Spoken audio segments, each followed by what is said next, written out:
కూటమి ప్రభుత్వ పాలనపై మాజీ ముఖ్యమంత్రి వైఎస్ జగన్మోహన్ రెడ్డి పదే పదే అసత్య ప్రచారం దుష్ప్రచారం చేస్తూ ప్రజల్ని ఆందోళనకు గురి చేసేలా వ్యవహరించడం దారుణమని అనపర్తి బీజేపీ ఎమ్మెల్యే నల్లమిల్లి రామకృష్ణారెడ్డి ఆగ్రహం వ్యక్తం చేశారు.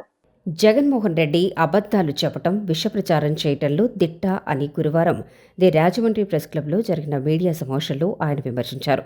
యూరియా సరఫరా చేయలేదని, ప్రభుత్వ మెడికల్ కళాశాలను ప్రైవేటీకరణ చేసేస్తున్నారని, ధాన్యం కొనుగోలు చేయటం లేదని తప్పుడు ప్రచారం చేస్తూ పబ్బం గడుపుకుంటున్నారని మండిపడ్డారు. రబీ సీజన్కు సరిపడేలా జిల్లాలో యూరియా, డీఏపీ అధికార యంత్రాంగం వద్ద సిద్ధంగా ఉన్నాయన్నారు. జగన్కు పీపీపీకి ప్రైవేటీకరణకు తేడా తెలియదని ఎద్దేవా చేశారు. మెడికల్ కళాశాలలు కడతానంటూ చాలా జిల్లాల్లో కనీసం స్థల సేకరణ కూడా చేయకుండా నిర్లక్ష్యంగా వదిలేసి తెచ్చిన 5,000 కోట్ల అప్పులు ఏం చేశారో తెలియదని పరిస్థితి నెలకొనేలా చేశారని ఆరోపించారు.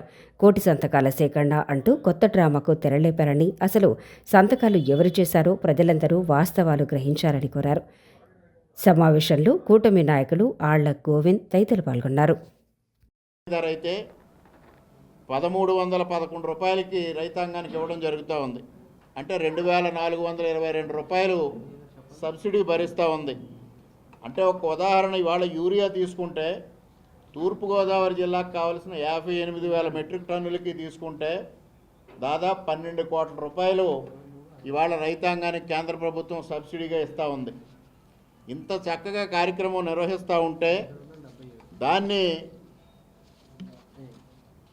యూరియా దొరకడం లేదు అనేది ఒక రైతాంగంలో ఒక ఆందోళన క్రియేట్ చేసి, తద్వారా ఇంకా పూర్తి స్థాయిలో దమ్ములు మొదలు పెట్టకముందే కోతల సమయంలోనే రైతులు ఆందోళనతో ఎక్కడైతే యూరియా సరఫరా జరుగుతూ ఉందో అక్కడ క్యూలు కట్టే పరిస్థితి వస్తూ ఉంది.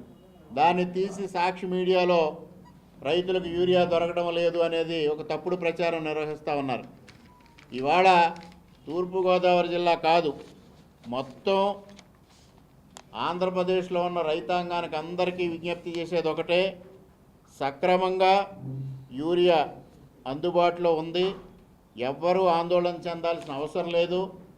మీకు ఏ సమయానికి యూరియా కావాల్సి వచ్చినా ఆ సమయానికి యూరియా ఇవ్వడం కోసం ప్రభుత్వం సంసిద్ధంగా ఉంది అనేది సందర్భంగా తెలియజేసుకుంటూ, ఇవాళ కేంద్ర ప్రభుత్వం లేదా వ్యవసాయ శాఖ అధికారులు, వ్యవసాయ శాస్త్రవేత్తలు కూడా యూరియా వాడకం తగ్గించాలి, ఎరువుల వాడకం తగ్గించాలి, క్రిమిసంహారక మందులు తగ్గించాలి, తద్వారా ఆరోగ్య పరిరక్షణ కోసం ప్రతి రైతు కృషి చేయాలని కూడా కోరుతూ ఉన్నారు. అందువల్లనే ఇవాళ నానో యూరియాను కూడా కేంద్ర ప్రభుత్వం అందుబాటులోకి తీసుకొస్తూ ఉంది.